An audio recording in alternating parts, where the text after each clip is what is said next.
I must say, even though I'm regarded as pessimistic, I was never pessimistic enough to think that things would degenerate to the point where they are now, where adult human beings are talking about getting rid of the police, where they're talking about reducing the number of police, reducing the resources put into police work at a time when murder rates have been skyrocketing over what they were just a year ago in 2019. I never dreamed we'd come to this point. It just seems such utter madness. And what is frightening is how many people in responsible positions are caving in to every demand that is made, repeating any kind of nonsense that you're supposed to repeat. I do believe that we may well reach a point of no return. I hope that, of course, that will never happen. But there is such a thing as a point of no return. The Roman Empire overcame many problems in its long history, but eventually it reached a point where it simply could no longer continue on. And much of that was from within, not just the barbarians attacking from outside.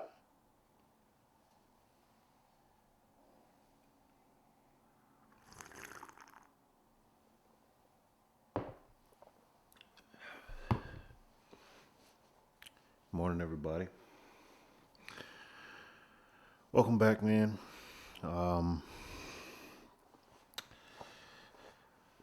I am not in any particularly cheery mood today. I, kind of sitting back watching the results of this election. I said maybe. I've said it before the podcast, but I've said it in a couple of episodes, I think, leading up to the election, that the one thing that would kind of serve as the litmus test for my outlook on America's future would be the results of this election. And I said anything aside from a Donald Trump landslide, to me, means that the future of this country is very dismal. And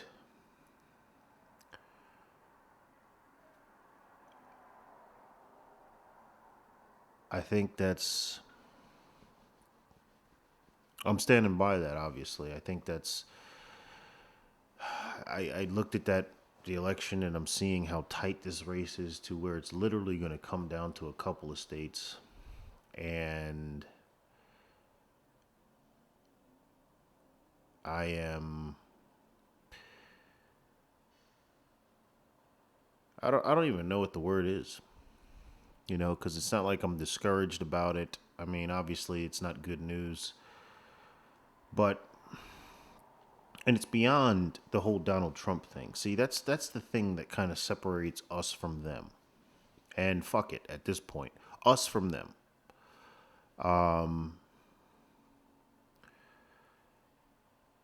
They got mad, and they have been mad because of a man, because Donald Trump. And they project a lot of ills on this man, but the truth of the matter is they do not like this man. Whereas my objection, and I feel like our objection, comes from their policies, their beliefs, what they're trying to bring in. So I really don't have a qualm with Joe Biden personally. I don't. It could have been Kamala Harris running, and essentially is, but it could have been her running on their platform. It could have been Bernie Sanders. It could have been Elizabeth Warren. I would feel the exact same way. So it's obviously not about Joe Biden.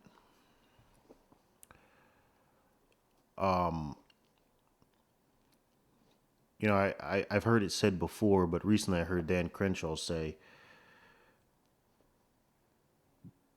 conservatives think that, and I'm paraphrasing here, but he's basically said that conservatives or Republicans think that liberals are. I'll just use conservatives and liberals.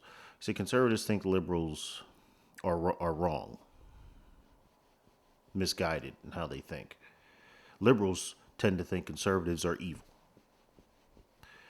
So, and he said that, and I'm just like, that's very true, because if you look at the line of objections, right, from both sides, the exchanges, which side uses ad hominem attacks? Which side uses labels? Which side uses castigations in terms of people's moral character?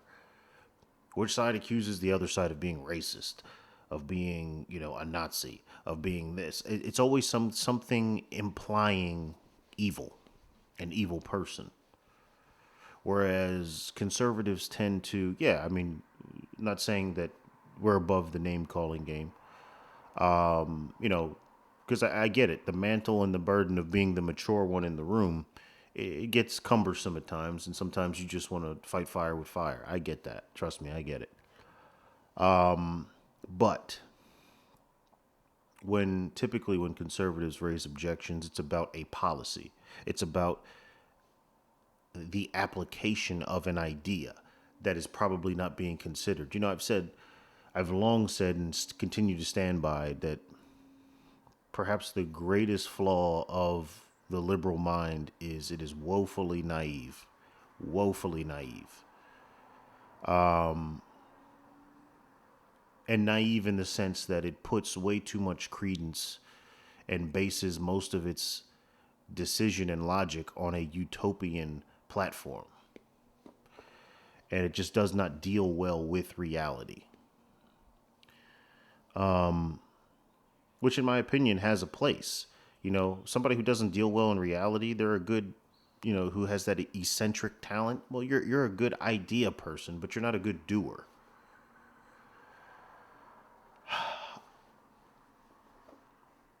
Anyway, so as I'm sitting back and I'm kind of looking at this election, something interesting happened to me yesterday. Some of you will know who follow me on Instagram.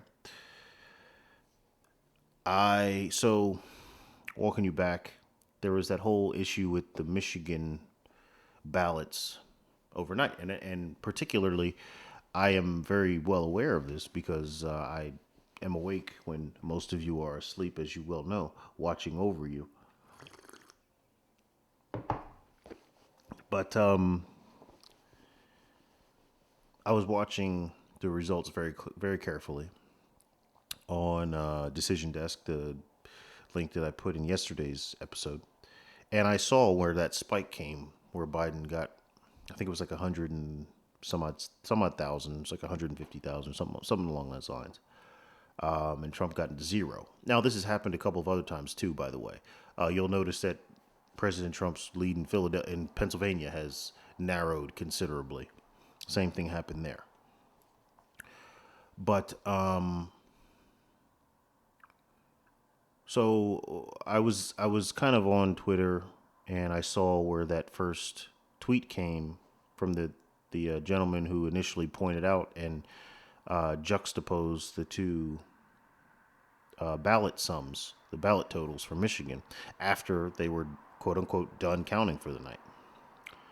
So a bunch of people tweeted it, and it kind of had the effect of, I was talking to one of my friends about this the other day. I was like, it's kind of like that theory that you learn in, high school biology, biological magnification, where, if a fish eats some kind of poison, and then next thing that eats that fish, the poison gets stronger, and then it just kind of magnifies until it gets to the person that eats the thing somewhere in this pecking order, and then that person gets really sick and dies.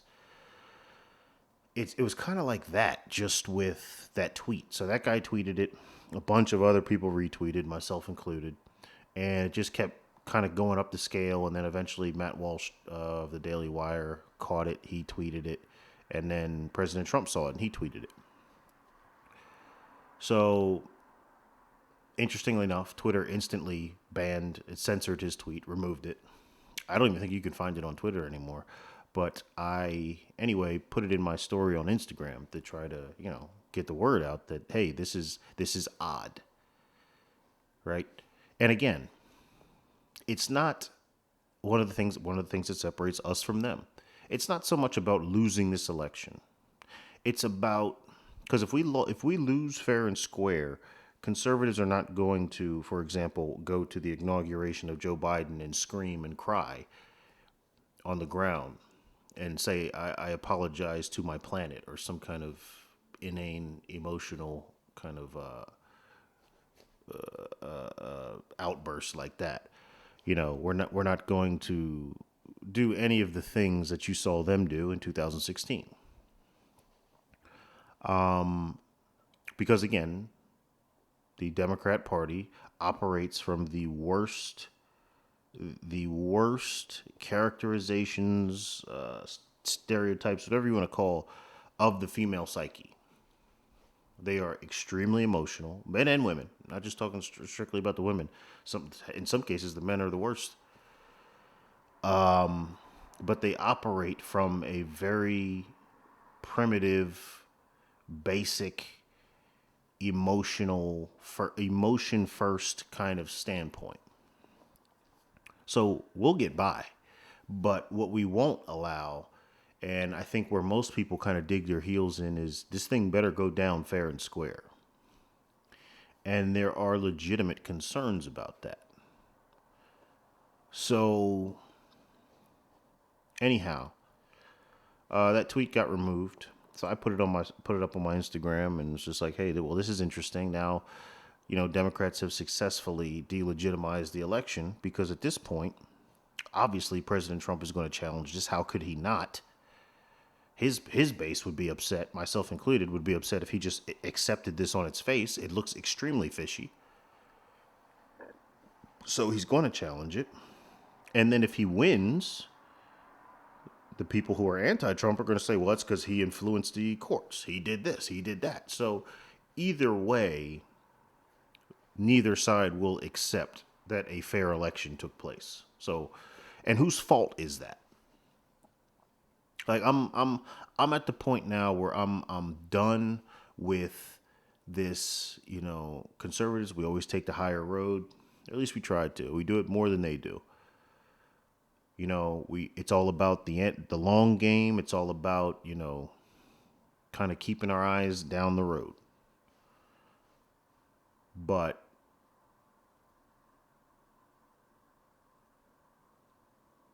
it's for me, I'm done. I'm done with it. Whose fault is it? Whose fault is it that we're in this situation?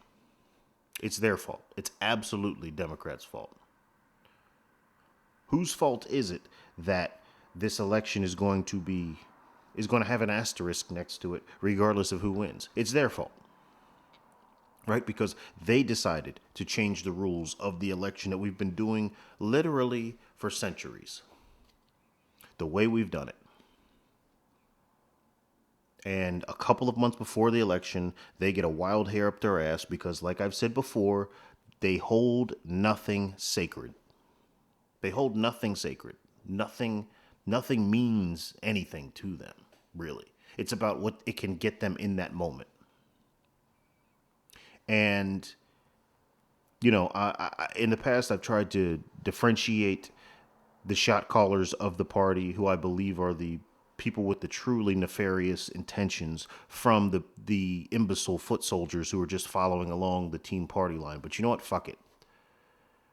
You're either that person who is in it for that, and you understand what it is, and again, you're in it for the nefarious purposes, or you're the person being taken advantage of and you're a foot soldier in it. I don't care either way anymore. I really don't. Because, that's just what it is. I mean, when you line up against it, you're an opponent. That's just what it is at this point. It's unfortunate, but fuck it. So I've always tried to make that differentiation, and I'm just not going to do that anymore, because it really doesn't matter at this point. But who's the one who changed the rules last minute? Because you built up a sickness that I can say this now. This is science. This is the CDC, right? Because they kept changing authority figures on who needs to sign off on the things you say. First it was Fauci, then it was CDC, then it was WHO. Okay, well, I got all three of them. Corroboration that this quote unquote pandemic was nowhere near as serious as it was made out to be. But we changed the rules. They changed the rules for the election last minute, despite the numerous objections made by Republicans saying this is not going to work. There's going to be a very real possibility of fraud. There's going to be a very real possibility of delegitimization. But you had people citing dated information, making apples to orange comparisons with absentee balloting, which is nowhere near in the volume of what we're seeing now in these states, making these stupid arguments. And here we are. Everything that conservatives thought would happen has happened. And now, once again, we have to pick up the pieces. So, I've kind of been reflecting on all of this, and I'm just like, like that excerpt from Thomas Sowell said, there is a such thing as a point of no return. And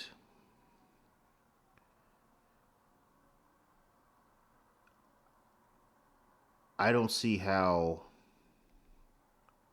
we aren't there. In my opinion, and again, my opinion, one man's opinion, that's where we are now. Looking at the map, looking at how the election turned out, we're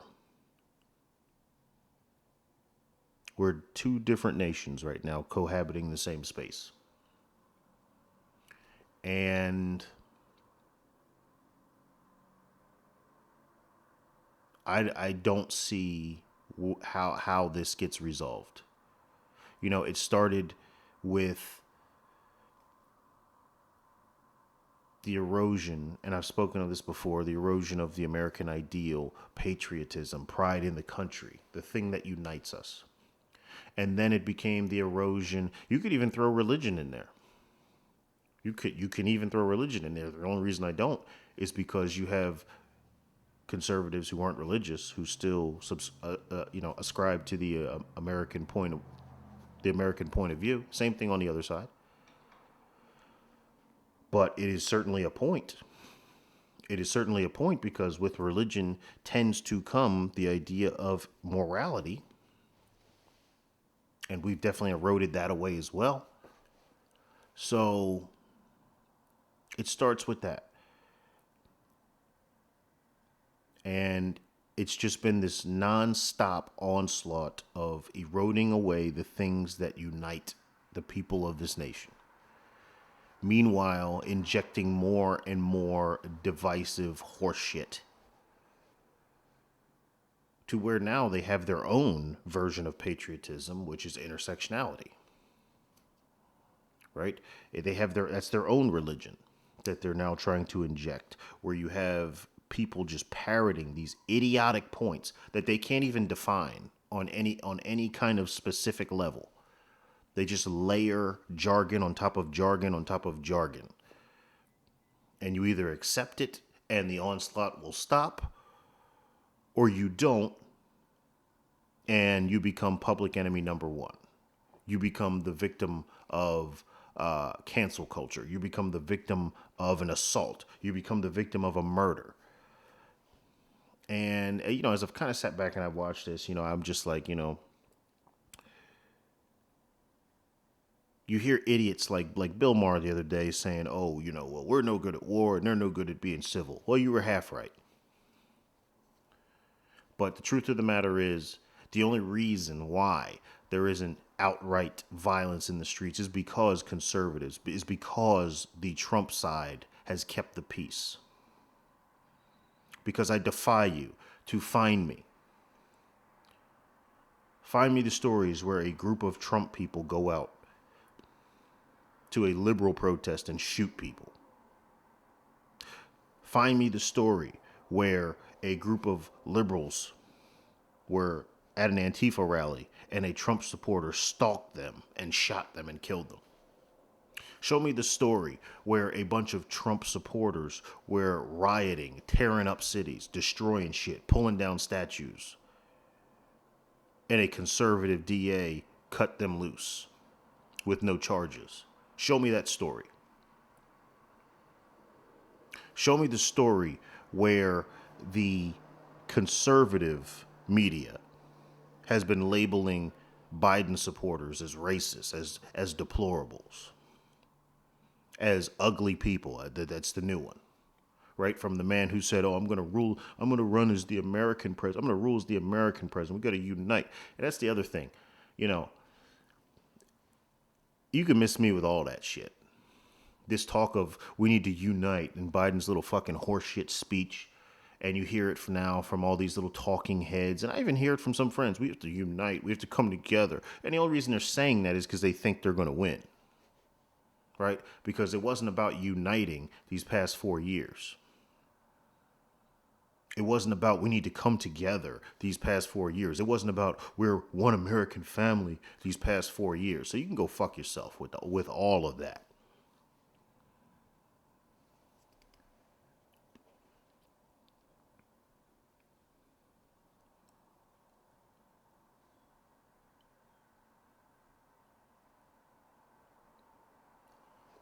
I'm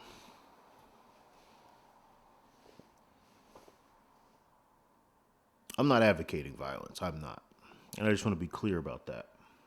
I'm not saying we need to go out there and we need to start hitting them back. I am saying, though, that I'm done taking it on the chin. I think we all should be done taking it on the chin. I am saying, though, that there comes a point where, what's the quote from Popeye before he pulls the spinach out of his shirt? That's all I can stands. I can't stands no more. What I'm saying is that everybody has a breaking point. And I just have a hunch that for a lot of these conservatives who have kept the peace, who have gone about their lives, who have been very tolerant of all of the debauchery that's been taking place, have been tolerant of the name calling, have been tolerant of the castigations, have been tolerant of the derision, I think that ends when you steal an election.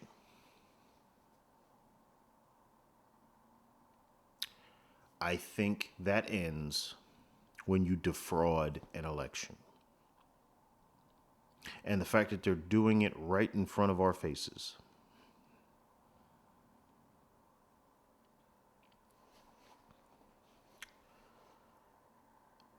It's amazing to me how powerful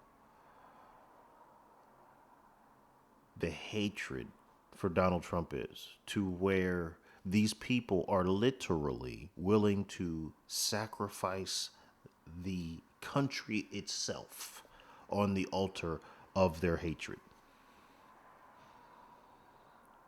They are willing to cheat in an election, potentially. Let's just qualify it for now and say potentially. I think there is something foul afoot about how some of these ballots just materialize out of nowhere. But even before that, the fact that you're going to change the rules right before the election. And then on top of that in Pennsylvania, where you're going to say, oh, we're going to allow votes 3 days after the election. That's why it's called election day, one day. But no, we're going to do 3 days. And it doesn't have to be postmarked for the actual election day. Okay, so you can get it a day after the election and turn it in 2 days after the election. Doesn't matter. Got it. Anything else? Any other way that you want to slant this so that you can kind of defraud this whole thing? On top of that, we're going to do away with signature verification. So, and then you have situations in Michigan where Poll watchers weren't allowed to observe, where they were blocking the vision.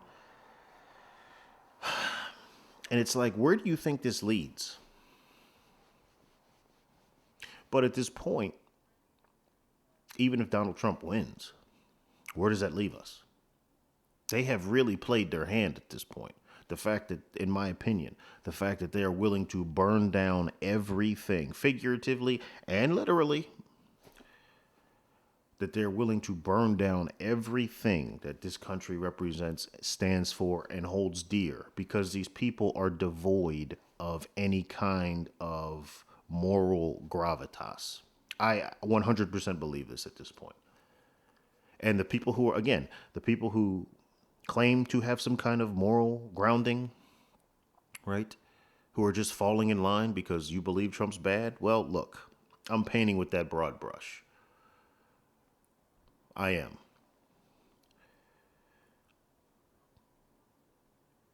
I don't see where we go from here. I mean, no, let me rephrase that. That's not accurate. I don't see how we maintain peace from this point forward. I see where we go from here.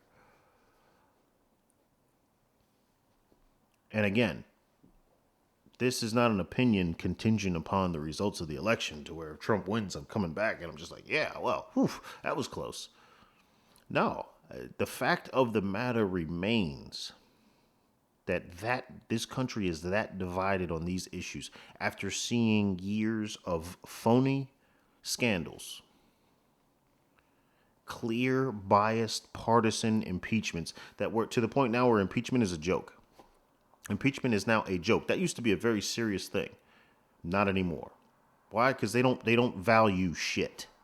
So Nancy Pelosi was all too happy to just throw that out there because she didn't like Donald Trump. And I'll tell you what, for all these feminists that want to say, oh, we'll never see a female president, I'll tell you who you can blame. You can blame Nancy Pelosi.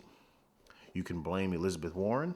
You can blame, what's that broad's name in Michigan? Gretchen Whitmer. You can blame Lori Lightfoot. You can blame Jenny Durkin. You can blame Bowser in D.C. You can blame that bald black bitch up in Boston. You can blame Bottoms in Atlanta. You can blame all of these for setting such a great example.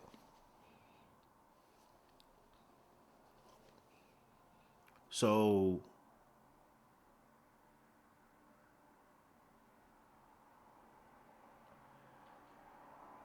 regardless of how this thing turns out, regardless if Trump ends up taking it, I do not see, because you think it's bad if Trump loses. If Trump wins, it will be monumentally worse. Monumentally worse. They may riot for months at a time. And I'm sorry, at this point, we have to acknowledge we are fundamentally different. This whole American, there's more that, we're more united than we are divided. I disagree vehemently. I vehemently disagree with that statement. You guys want to give sexually abused children by giving them hormones that fuck with their natural body chemistry. I am diametrically opposed to that. You want to introduce socialism into this country. I am diametrically opposed to that. You think America is racist. You embrace the 1619 Project and that garbage. I am diametrically opposed to that. You believe that racism is a part of American culture. It's everywhere. What's that fucking goof Trevor Noah saying? It's the concept of America. Well, here's an answer. Here is an easy solution. I cannot stand when immigrants come to this country and talk shit. I really can't stand that. You can take your goofy ass back to, I think he's from South Africa. Go back to South Africa. Go back there.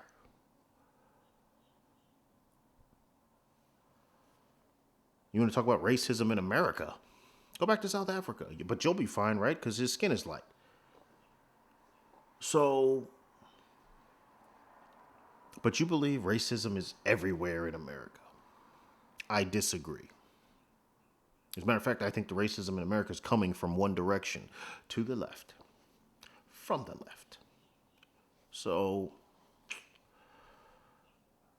I don't know what unites us at this point. I stand for the anthem. You kneel for the anthem. I say the pledge. You abstain from the pledge. So I don't know what it is that unites us other than the fact that we occupy the same space.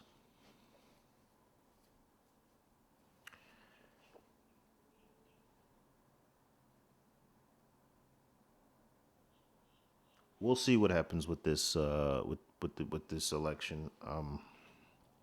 Honestly, at this point,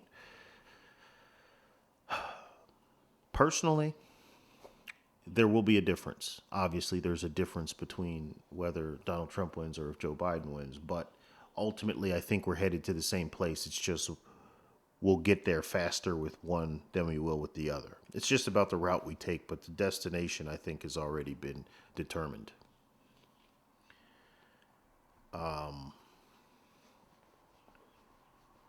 It's really a shame. It really is a shame that the greatest nation in the world is still not good enough for people who. And that's the funny thing about these fucking people. They always want to talk about people, check your privilege, check your privilege. Maybe you should take that advice. Maybe you should take that advice and stop bitching about the nation. Maybe you should take inventory of the fact that you live in the greatest nation that has ever existed. But you can't do that because you're hell bent on trying to tear it down for whatever reason. Whether it's because you're not fulfilled in your own life, whether it's because you are trying to fulfill some kind of sense of purpose that you contributed something to this world. I don't know what the fuck it is. And honestly, I don't care. And I see people, oh, we need to understand each other. We need no fuck that. I'm done trying to understand. We had that time, right? Now once again it's on us to be the adults in the room, to keep the peace. I love how they try to wear that mantle that the liberals are the peacekeepers. They're the agitators. They're the whiners. They're the protesters. They're the rioters. And we're the ones who are supposed to just sit back and let them destroy shit, let them throw their tantrum. And then ultimately, the politicians we've elected over these past few decades, which before Trump got into the White House, Republicans had no balls. So all they would do is feed into it, give them what they want, which only encouraged this behavior and legitimized it. So I don't know where we go from here. I really don't. I Maybe a trial separation would be nice. We can figure it out somehow. Maybe a trial separation would be nice. Let them have their part, we take our part. Mom takes the bedroom, dad takes the living room. How about that? And maybe we reassess after a period of time, decide if this trial separation should become a divorce. I don't know. But the shit they're espousing is diametrically opposed, even on the micro level. Even on the micro level. Just like here in Florida, minimum wage law just got passed. Congratulations. And it wasn't even close. It was like 66% yay and like 33% nay. Well, congratulations to the two people that are going to retain their job for $15 an hour and have to do way more. But the rest of you, watch what happens. Because that money's got to come from somewhere. And either the consumer is going to pay more for their Whopper, which I doubt is going to happen. Why? Because competition. Because if you charge me $10 for that Whopper that used to be $5, but now it's 10 because you have to get paid $15 an hour to fuck up my order. Okay. But now you're going to charge me $10? Fine. Well, what's Arby's doing? Oh, wow, Arby's meal Price stayed the same. What did you guys change? Oh, we just added a computer. So you just come in and punch your order in. Okay, I'll go fuck with that computer for the same price. So no, the food price, I watch what happens. The food price, it may go up a little, but it will plateau very quickly. It's not gonna. What's going to start happening is you're going to start seeing machines replacing. We've already got one. There's one in Champions Gate right now at the McDonald's there. It's a giant kiosk. You walk up to it, you punch your order in, and you know what? The damn thing about that machine, it doesn't give me any fucking attitude. It gives me the correct change every time. And when I say no fucking cheese, guess what? I don't get fucking cheese. So maybe they're onto something. But congratulations, you asked for your minimum wage raise, you got it. And what's going to end up happening is a bunch of you are going to lose your jobs. And the few of you that remain, you're going to be working like madmen and madwomen. You're going to be doing more shit. Because why? There's less people. But eventually you'll get phased out too. You keep asking for your own destruction. Well, you know what?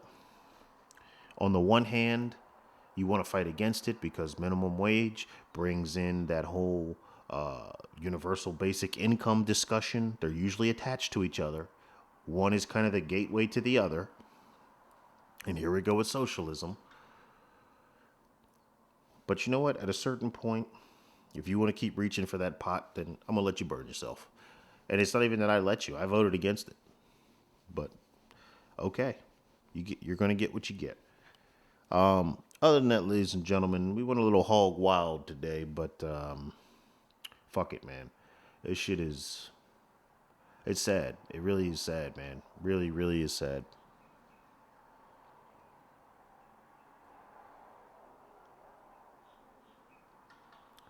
Because it doesn't have to be this way. And people, for whatever reason, just...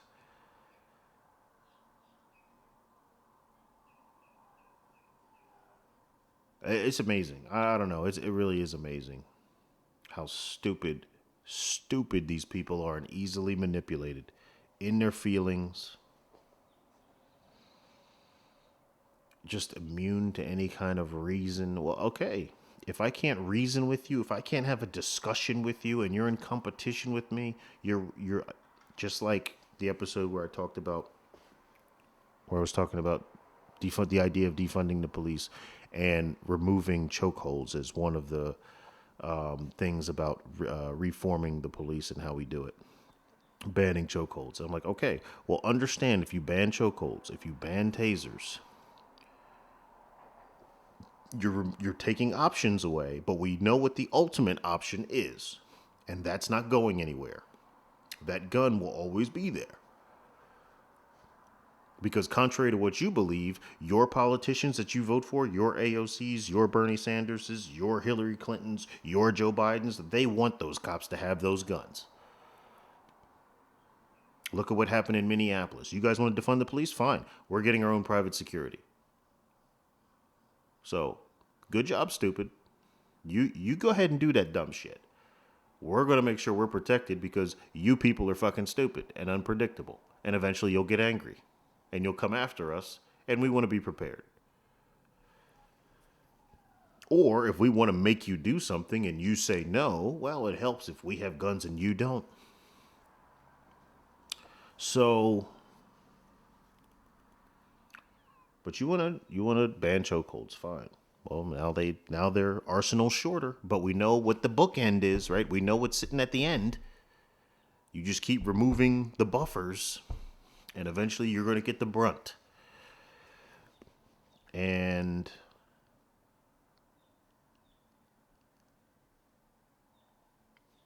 it's... Well, all right. We'll see. We'll see what happens. I don't even fucking remember why I even brought that up. But, fuck, man. Oh, that's why. Occupying the same space. Yeah, if I can't talk to you, if we can't have a reasonable discussion, well, we know what the brunt is in that end. We know what the ultimate answer is for two competing species of any kind in the same area, that need to occupy the same space, that need to fight for the same resources, that have the same primal urges. We know what the ultimate outcome is. One lives and one dies.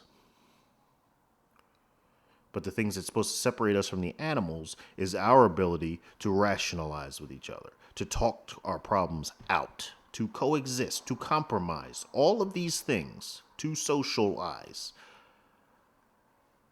But as that has increasingly become not an option to the point of, well, it's really not an option anymore.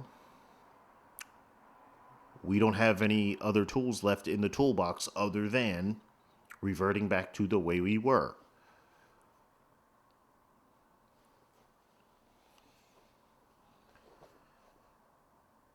Anyway, let me hop off here, man. I've gone 10 minutes over today, but fuck it, man. I'm really just disappointed, man.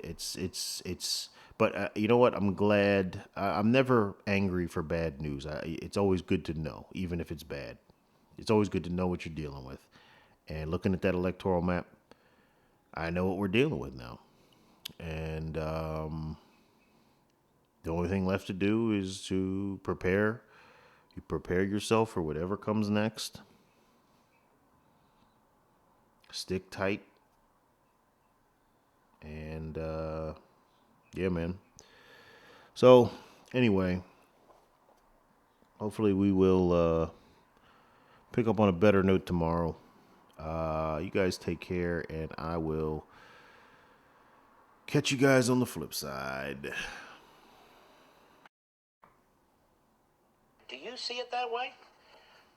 Well, what I see is that if the election goes to Biden, that there's a good chance that the Democrats will then control all the two branches of Congress and the White House.